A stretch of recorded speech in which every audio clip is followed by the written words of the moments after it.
आपका स्वागत है मेरे इस चैनल पर। दोस्तों, जैसे कि आपको पता है 5 मार्च का ऑर्डर जजमेंट जो है वो आपको 19 फरवरी को देखने को मिला और तब से ही सबसे बड़ी खलबली उत्तराखंड के अभ्यर्थियों में मच गई है।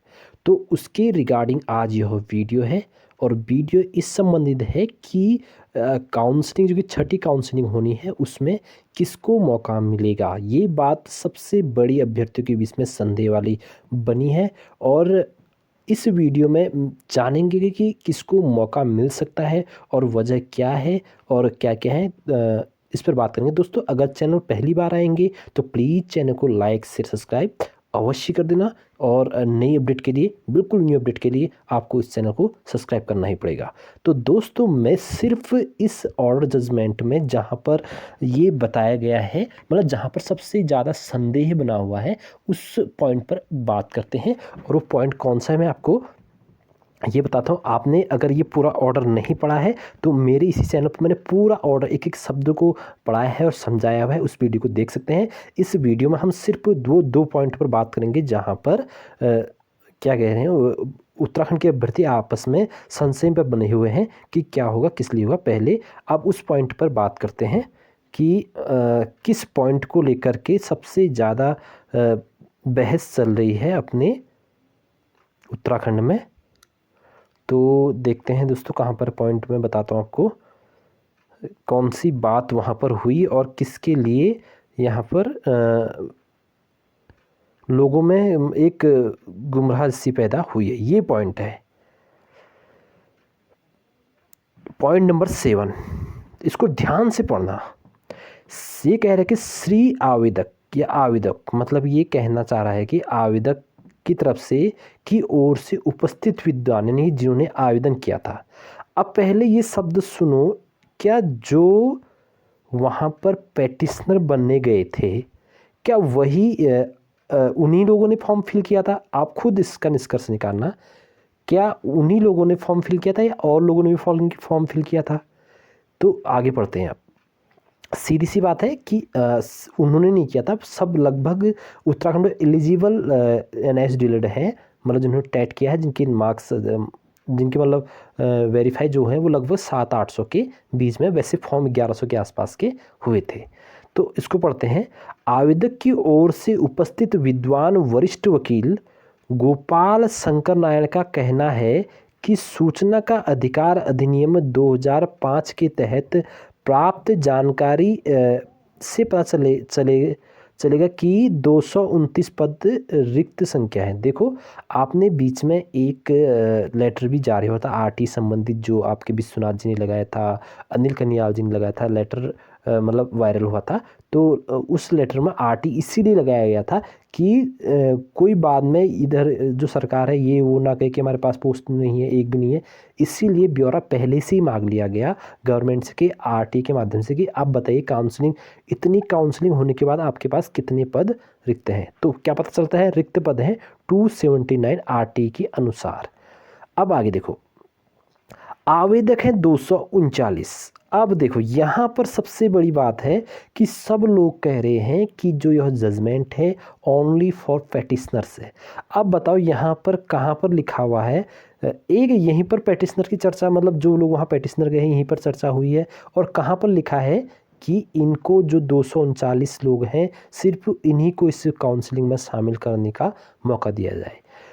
जज को तो सिर्फ ये लग रहा है कि जो टोटल उत्तराखंड है 239 लोग आवेदक हैं। आवेदक कहने का मतलब है जिन्होंने फॉर्म फिल किया है वो सिर्फ 239 है, समझना इस बात को। लेकिन ये बात बिल्कुल गलत नहीं है, 239 नहीं है, जबकि इससे ज़्यादा आवेदक हैं, लगभग 700-800 के करीब के आवेदक हैं। अगर एक बंदा भी, अगर एक उत्तराखंड का एक व्यक्ति जिसने आवेदन, इनके सिवा किसी और ने आवेदन किया है और वो कोर्ट में चले गया कि हमने भी आवेदन किया है तो हमको भी काउंसलिंग में शामिल करने का मौका दिया जाए, तो क्या लग रहा है आपको, जज उसको शामिल नहीं करेगा? क्योंकि वहाँ पर ओनली फॉर पेटिशनर की बात नहीं हो रही है एजेंट में, आवेदक की बात हो रही है। आवेदक मतलब अप्लीकेंट, अप्लीकेंट मतलब जिन्होंने फॉर्म फिल किया है।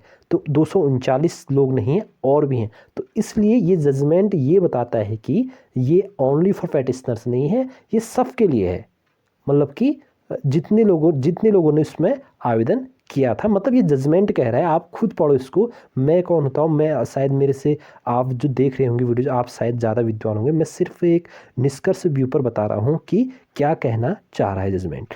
आगे देखो, ये तो पॉइंट हो गया इस पर। अब एक पॉइंट और मैं बताता हूँ आपको। मैं एक एग्जैक्ट एक पॉइंट और आया था जहाँ पर 10 दिसंबर 2000, ये है पॉइंट नंबर 22। ये क्या कह रहा है, हम पाते हैं कि वर्तमान आवेदक का मामला इस न्यायालय के 10 दिसंबर 2024 के स्पष्टीकरण में शामिल होगा। अब कितनी बड़ी बात कही, आप कह रहे हो कि ओनली फॉर पेटिशनर आया है, 239 लोगों की बात हुई है। भाई साहब, जब जजमेंट 210 दिसंबर 2024 वाला लागू हो रहा है, तो क्या जो वहाँ पर लगभग 250-300 पेटिशनर थे वो अलाउ नहीं होंगे? मतलब जब जजमेंट उस ऑर्डर पर आया है, उसी का क्लियरिफिकेशन है 10 दिसंबर 2024 का, क्या वो लोग अलाउड नहीं होंगे? क्या उनमें से एक भी अगर सुप्रीम कोर्ट चले गया है कि हम रिव्यू में, भाई 10 जो आपने जजमेंट दिया था 10 दिसंबर 2024 को, उसमें तो हम पेटिशनर थे, तो आप कह रहे हो कि हम तुम्हें नहीं लेंगे। एक भी उनमें से चले गया तो उनको भी शामिल करना पड़ेगा। इसलिए हम राज्य सरकार को क्या करें, निर्देश देते हैं कि 10 दिसंबर, फिर वही बात, 10 दिसंबर 2024 के स्पष्टीकरण के अनुसार, जो वहाँ पर स्पष्टीकरण 10 दिसंबर का स्पष्टीकरण दिया है, आवेदकों के दावे पर विचार करें जो आवेदन किए गए हैं। यदि आवेदक पात्र पाए जाते हैं तो उन्हें कानून के अनुसार नियुक्त करें।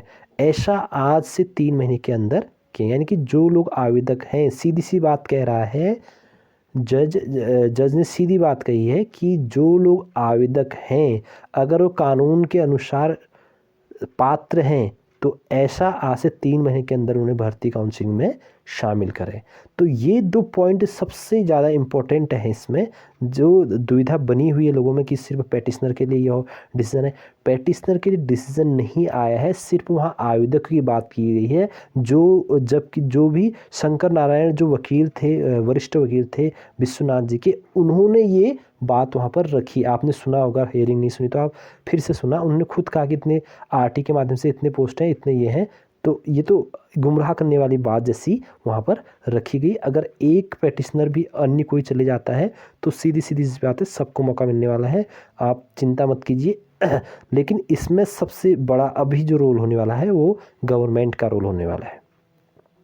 गवर्नमेंट के पास जिनका डाटा, गवर्नमेंट, अब देखो फॉर्म भरे गए हैं 2021 में, अभी बात चल रही है 2025 में, 3-4 साल कहाँ दबा के लग रहा है आपको रखेंगे गवर्नमेंट के पास। हर साल उनके पास कितने के फॉर्म, कितने क्या क्या आ जाते हैं, तो उनके वो लेगी आप जो पेटिशनर को ही शायद, मतलब ज़्यादा संभावना है कि पेटिशनर को ही अलाउड करे, जो अभी उत्तराखंड में 400-500 हैं, या फिर मतलब वो डाटा वहीं से लेने वाली है, या तो सुप्रीम कोर्ट से लेगी डाटा या हाई कोर्ट से लेगी, उनकी फॉर्म मंगाएगी, उनको काउंसलिंग में शामिल करेगी। इसलिए कि आप जहाँ भी पेटिशनर्स हैं, चाहे उत्तराखंड में हैं, चाहे उत्तराखंड हाई कोर्ट में है, चाहे सुप्रीम कोर्ट में है, कहीं भी अगर आप पेटिशनर हैं तो आपकी संभावना थोड़ा सा जनरल लॉ से ज़्यादा है, हो सके, क्योंकि इनके पास एक क्लेम है कि हम भी पेटिशनर थे, हमें क्यों नहीं लिया जा रहा है।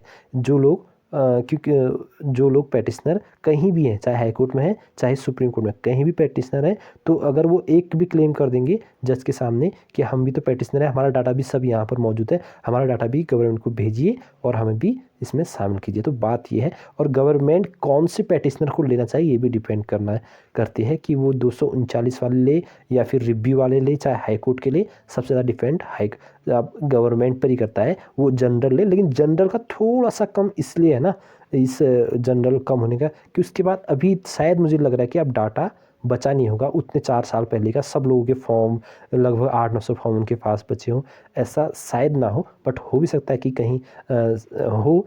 फिर दोस्तों ये है, मतलब मैंने आपकी कोशिश की कि जो पेटिशनर बनने की होड़ जो लगी हुई है उसका मैं क्लियरिफिकेशन इस वीडियो में बताना चाह रहा था, ये मेरा मुख्य उद्देश्य था।